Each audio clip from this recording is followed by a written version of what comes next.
So my friend issued me an interesting challenge. What would happen if the vault blew up and I was forced to play PvP with only the weapons that were on my character at the time? What weapons would I pick to be the most optimal in PvP for all of the different modes? So we're talking about Trials of Osiris, Iron Banner, Control, any of the Rotator playlists, etc. I thought that would make for a pretty cool video, and I want to go over my picks for what weapons I would want to have in this situation. I'm really curious to hear from you too though. What weapons would you want in each of your slots? Let me know in the comments after you watch this video. Before we go over my picks, I want to give a shout out to the sponsor of this video, which is NordVPN. Internet security is more important than ever these days, and with people starting to get out a little bit more and using public Wi-Fi, you really need to be careful. If you're connecting to the Wi-Fi in a coffee shop, the airport, or pretty much anywhere with quote-unquote free internet, it can be risky, but a solid VPN will have your back. I've been recommending using a VPN service to friends for years now, and NordVPN is the most reliable and fastest option out there. It also has an automatic kill switch, so if your VPN connection accidentally drops for a second, it will automatically block your device from the web until it gets reconnected. Shacks would be so proud of your good safety measures. If you're like me and you still never really leave the house that much these days, well, Nord can help you out here too. A lot of online content is region locked by country, but with a single click of a button, you can be instantly relocated digitally to countries all over the world and able to watch that content. If this sounds like a pretty good deal, then NordVPN has a special offer for you for Cyber Month. Just go to nordvpn.com/pattycakes or use code Pattycakes to get a 2-year plan plus 1 additional month with a huge discount. Protect your online privacy with NordVPN, and once again, a big thanks to them for sponsoring today's video. Now let's get back into it. So, starting in the Kinetic slot, the very first weapon I picked was the Ace of Spades. Probably no surprise here. I think this is one of the best hand cannons in the game, probably the best hand cannon in the game. I think the only thing it really doesn't have going for it is Icarus, and otherwise it is basically perfect. Has incredible range, has Memento Mori, which is basically a shot-based version of Kill Clip, which lasts forever until you run out of bullets. Your radar stays up while you're aiming down sights, and headshot kills both make your enemies explode as well as reload the gun faster. What's not to like? Basically a perfect hand cannon. My next pick is the Chaperone, arguably the best shotgun in the game right now. I'm sure this is a surprise to basically no one, but the Chaperone maps people from some incredible range, especially when you get the Roadborne perk active. It's actually been a dominant shotgun for a very long time, but it hasn't really seen a lot of prominence until recently, and I think that's mostly because of the changes that happened to the aggressive frame shotguns like the Feloncer's Lie, for example. Those got both their lethality nerfed as well as their handling, so you can't switch to and from them quite as fast, whereas the Chaperone feels just as good as ever. I wouldn't be surprised if at some point we do see it lose maybe a meter or two of range, but for now it's definitely one of the strongest weapons of the game, and it's a no-brainer to have in the Kinetic slot. My next pick is the Dead Man's Tale, which I believe is perhaps the strongest primary weapon in all of Destiny. For those of you who don't know, this is a scout rifle that shoots at 120 RPM, but the thing is, if you get the catalyst, you can hip fire at 150 RPM, while still dealing the damage profile of a 120 RPM scout rifle. This is really crazy because it means you can hip fire and strafe really fast while you're very hard to hit. At the same time though, you're landing your shots on your enemy, and you can actually land quite a few body shots and still get a pretty fast time to kill. Now the role that I have here is Moving Target, which I think is probably the best neutral game perk. But of course, if your super is coming out, I would definitely switch to a Vorpal weapon of this. I didn't want to put 2 Dead Man's Tales in my slot here. Realistically though, I often in game will have both a Moving Target Dead Man's Tale as well as a Vorpal weapon Dead Man's Tale, just so that I can swap between them when supers start to come out. But for this list, I decided to just pick one of them. Next up, we have the Messenger. This is a very good pulse rifle. I would say the best legendary pulse rifle, arguably the best pulse rifle in the game. I think there's a couple of other exotics that maybe challenge that, being the No Time to Explain and the Vigilance Wing, but it's a very good because it can get Desperado, which is a perk that will absolutely melt enemies after you get a headshot kill and then reload. The thing that makes Desperado so powerful, even over something like Kill Clip, is that you can get a kill, wait a little while to proc it, and then proc it, and it lasts for even longer than Kill Clip. So you can potentially have Desperado up for a very long window of time.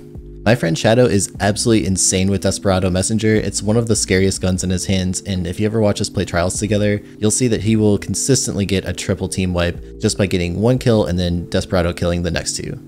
Especially in 6v6 modes, the Desperado Messenger is easily one of the best guns in the game, and I think that's especially true if you happen to have Rapid Hit as your other perk, which makes it even better because then you can reload faster and have more stability.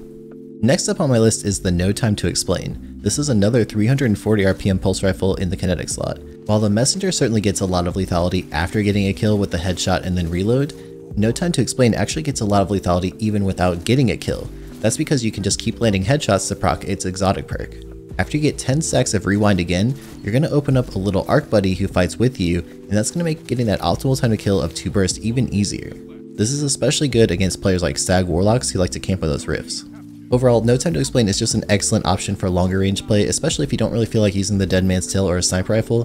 This is a really good option to slot in there. Next up we have my current favorite sniper rifle, which is the Eye of Soul. This one comes from Trials of Osiris, and you can get rolls like Snapshot and Moving Target, or if you happen to have the old one, you can actually get Snapshot Opening Shot, which I think is probably the best possible roll, but unfortunately I never got that, and you can't get it anymore if you don't have it, so bummer on that one. The cool thing is that if you get the Adept version, you can either slot an Adept targeting mod or something like Adept Icarus if you like shooting from the air. Overall, this is definitely one of the best sniper rifles in the game.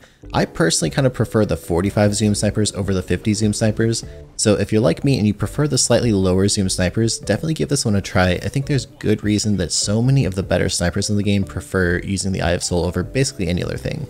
Next up we have the Reeswalker. This is a lightweight shotgun from the Iron Banner. I've been kind of gravitating more towards the lightweight shotguns lately, and for two main reasons. There's the lightweight bonus, which makes you move faster, and you also get plus 20 to your mobility stat while you have it out, which is really useful for hunters. But the other reason is actually the weapon's performance itself. It has really high handling typically, so you can switch to and from it very fast, and it also has the ability to 2-tap very quickly. These days, the high impact shotguns just aren't nearly as consistent as they used to be, and I find that I often either have to get a shot in with a shotgun and then finish up with a melee, or with a lightweight shotgun you actually can fire twice really fast, so sometimes you can get that cleanup kill.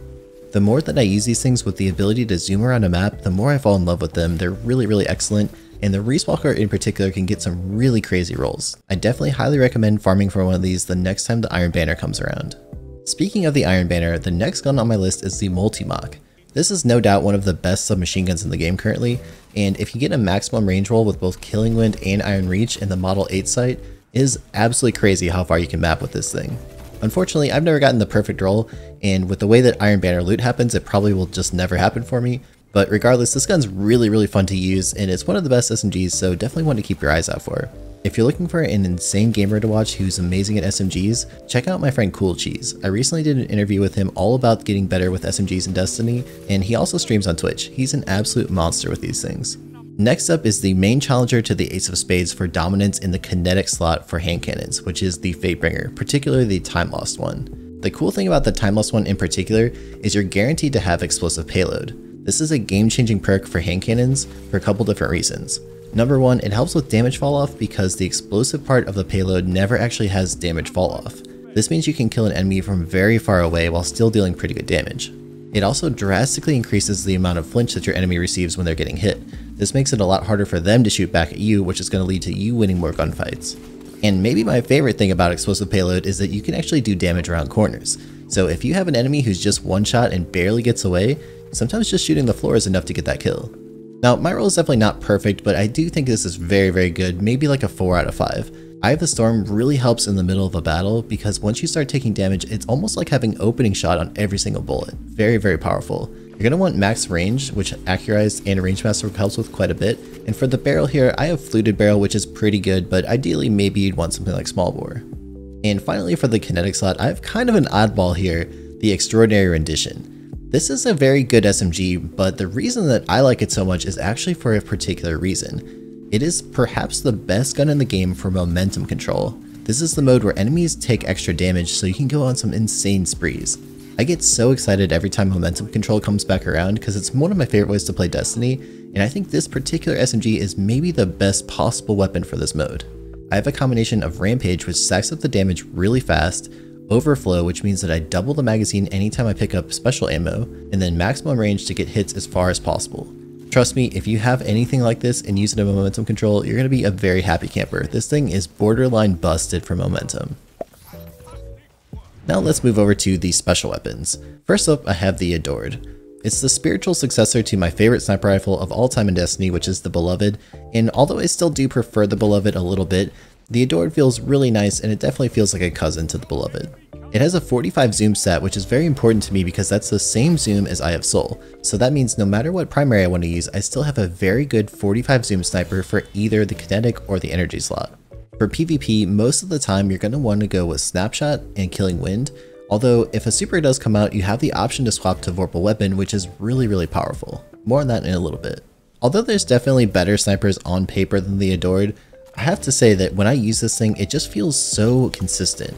I really prefer the 45 zooms over the 50s recently. It's just because it gives me a little bit wider FOV so I can see more of what's happening, and it allows me to hit those snipes up close when someone's right up in my face and I need to make a flick.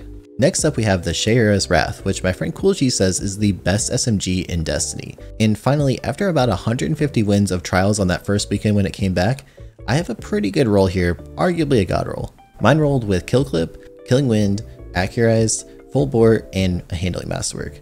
Overall, this thing is just a beast. It has about 27-28 meters of range before you start to feel that damage drop off, and that's even before you take into account Killing Wind, which pushes that out a little bit further, and Kill Clip, which is going to drastically increase the damage output.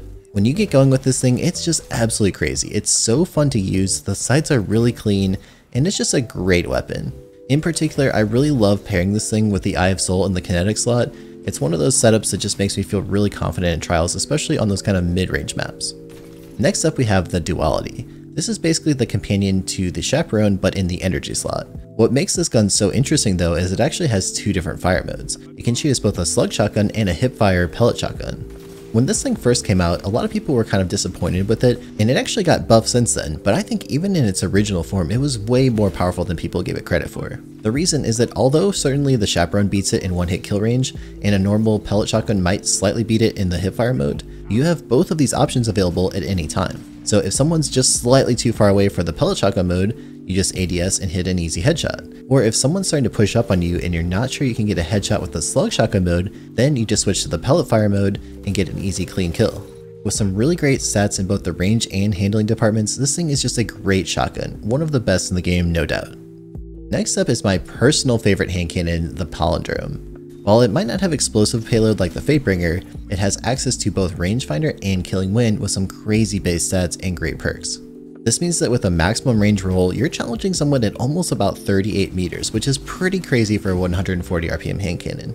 I'm personally a fan of mixing both range and stability with the different options to get the best of both, but you can also go for straight range if you really want to hit people from very far away. The Palindrome's one of the best looking, sleekest, easiest to use hand cannons in the game, and I don't really know how they're going to start to beat this thing because it's just a monster in every department. It's my go-to hand cannon for just about any situation in the game, and I love pairing it with both the Eye of Soul sniper rifle as well as the Chaperone. If I need to put on my tryhard pants and really win a game, this is definitely one of my go-to options.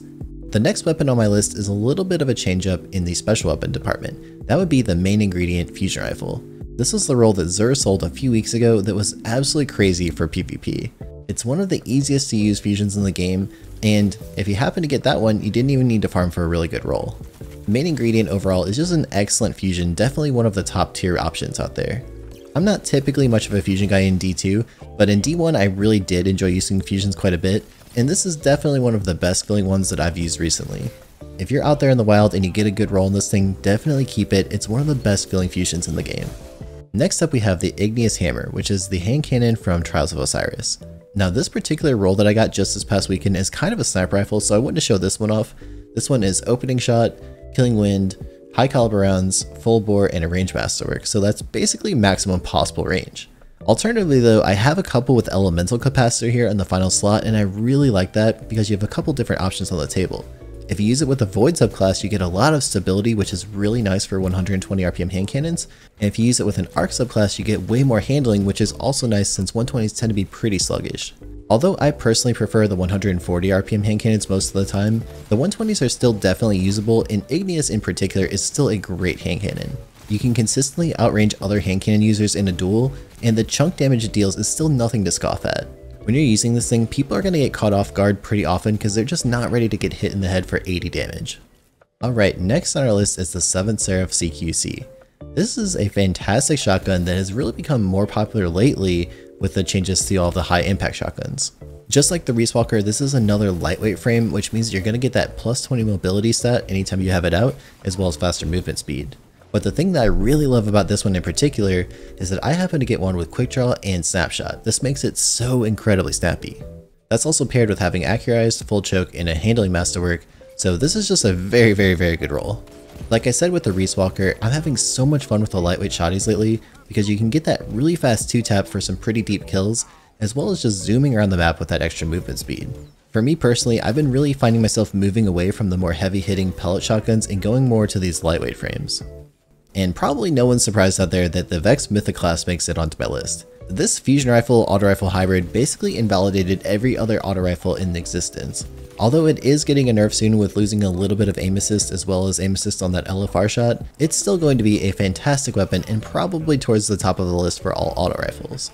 The Vex flinches enemies like crazy, it has a very competitive time to kill. After you get a few kills, you can turn on the LFR mode, which means that you can one-shot even a super. It gets a giant boost to damage, accuracy, and stability after you get a kill, and overall it's just a super easy to use, very fun weapon. There's a reason that this thing has become so popular this season, even with the requirement of getting it from the Vault of Glass raid. No question about it, the Vex belongs on this list. Next up we have one of my other favorite sniper rifles, which is the Uzume RR4. This one comes from Nightfalls this season, in particular the Grandmaster Nightfall if you want to get the Adept version. I happen to get a roll with Snapshot and Vorpal Weapon, which is really awesome because Snapshot gives you that really nice handling to zoom in very fast, and Vorpal Weapon allows you to kill any roaming super with a headshot. Although I personally do prefer the 45 zoom options, I wanted to have at least one thing in my kit here that would be able to kill a super in one headshot, and I think the Vorpal Weapon Uzume is definitely the one for the job. I'm not personally as big of a fan of the high impact snipers like the Frozen Orbit, but if you do like those are great picks as well, especially since you can one hit kill a super in the head, and they will offer a little bit more body shot damage. The trade-off for picking a 90 RPM though is that you can land 2 body shots in a row much faster, and you're also able to potentially get multi-kills a little bit quicker. If I have to pick a 50 zoom sniper, it's definitely going to be the Uzume. On top of all this, the Uzume is absolutely oozing with aim assist. It's one of the highest aim assist snipers in the game. So if I have to pick a 50 zoom sniper, it's gonna be the Uzume. And finally we have Le Monarque. This bow is a pain in anyone's side because it deals poison damage anytime you get a headshot with a perfectly drawn arrow. Oh, and by the way, that poison damage can actually spread to multiple enemies. In particular, hand cannon and bow swappers with this setup are really powerful, so I feel like this thing is basically a must-have in your arsenal. Especially in modes like Trials where you can run out of special ammo very easily, this is such a great weapon to swap to. So although I hate fighting against this thing, I figure I might as well have it in my inventory. And finally, we're going to quickly go through the heavy options. First up is the Commemoration. I still think this is perhaps the best machine gun in the game. It's the spiritual successor to the Hammerhead, which is my favorite Sunset machine gun, and this thing feels basically just as good. It has awesome stats and access to some really great perks. It's very easy to go on very long kill sprees with this thing, provided you have the ammo. Next up is the Heir Apparent with the catalyst that gives you an insane overshield. I don't know exactly how this overshield has lasted quite as long as it has in the game, but without a doubt, it's one of the most oppressive heavy weapons. If someone has a fully spun up Heir Apparent shield around you and you don't have an arc weapon, you're in trouble. For my fellow sniper mains out there, I picked the Darcy. Now in a competitive sense, I'm probably not going with this thing, but for 6v6 play, it has a really good ammo economy because you get quite a few shots per heavy brick. Back in year 1, I used to use this thing in PvP all the time, and it's one that I just like to have around. Next up is the Tomorrow's Answer rocket launcher. My roll has cluster bombs, which are nice for PvP because it does a little bit of extra splash damage, but it's not that noticeable. But the real thing here is it has impulse amplifier, which helps it get to the target a little bit faster. My roll also has the maximum blast radius, which is really important for PvP. That's the #1 stat you want to be looking for. Next up, I have the Reed's Regret LFR. This thing is actually really fun in PvP, and in particular, my roll has Adagio, which is very powerful. So once I get 1 kill, I can body shot kill the next people for a few seconds. It does shoot a little bit slower like this, but once you get used to it, it's a devastating weapon for PvP. In high stakes scenarios, I'm definitely going to pick something a little bit easier and more consistent, but if I'm just running around in 6v6, this thing is one of my go-to options lately. Next up, we have everyone's favorite, the Wardcliff Coil. Depending on the day, this thing's either the most consistent or inconsistent rocket in the game. When luck is not on your side, you can absolutely whiff on someone who's basically at point blank range, but on a good day, sometimes this will wipe an entire team if the rockets decide to actually do their job and hit the tracking. This has been a solid pick in the heavy slot ever since the beginning of Destiny 2, and it continues to be so today. Next up, we have one of my personal favorite heavy weapons. This one's definitely more of a meme, but just really funny to use in PvP. That would be 1000 Voices. This thing shoots a giant beam of exploding fire which devastates any enemies nearby. Again, this thing's not the most hyper competitive pick, but just really fun for 6v6. If you can sneak up on enemies who are capturing a point, they will all be toast. Next up we have the Xenophage, a very fun weapon to use in PvP. This machine gun shoots explosive bullets that can actually 2-shot body shot an enemy in PvP. And what's really fun about this thing is you can actually do it around corners. So if you have someone with just a little bit of life left, you can shoot on the floor next to him and get an easy kill. Next up we have the Deathbringer, which is one of the funniest weapons for PvP. Just gonna shoot that there, see what happens. Hey, got one. I got 3, 4. Okay. You shoot this rocket way up in the sky and let the projectiles track towards your enemies. Meanwhile, you run around and get your own kills, and this thing gets kills all by itself. This thing has set up so many potential 7th columns for me. I'll shoot this up in the air in one direction and then pop my golden gun and go in a different way, and I'll get a whole bunch of kills all at the same time. And finally, we have the tractor cannon. This was absolutely dominant in year 1 of PvP, but it's fallen off a little bit ever since. It's still a very good option though, and that's because it can instantly suppress the super even without killing them.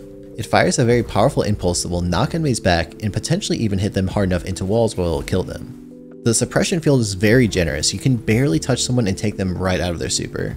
You don't see this thing all that often in PvP anymore, but I'm telling you, this thing is still really good. Definitely something worth having in your arsenal. So I hope you guys enjoyed this one. This was a really fun challenge to go through. If you enjoyed it, it really helps me out if you give this video a like and also subscribe so you don't miss any of my future videos. And if you want to see more, I would recommend checking out my exotic tier list that I just did. There's 3 parts in the series, all ranking the exotic weapons in Destiny 2 PvP. It's a video on the top right of your screen and also linked in the description.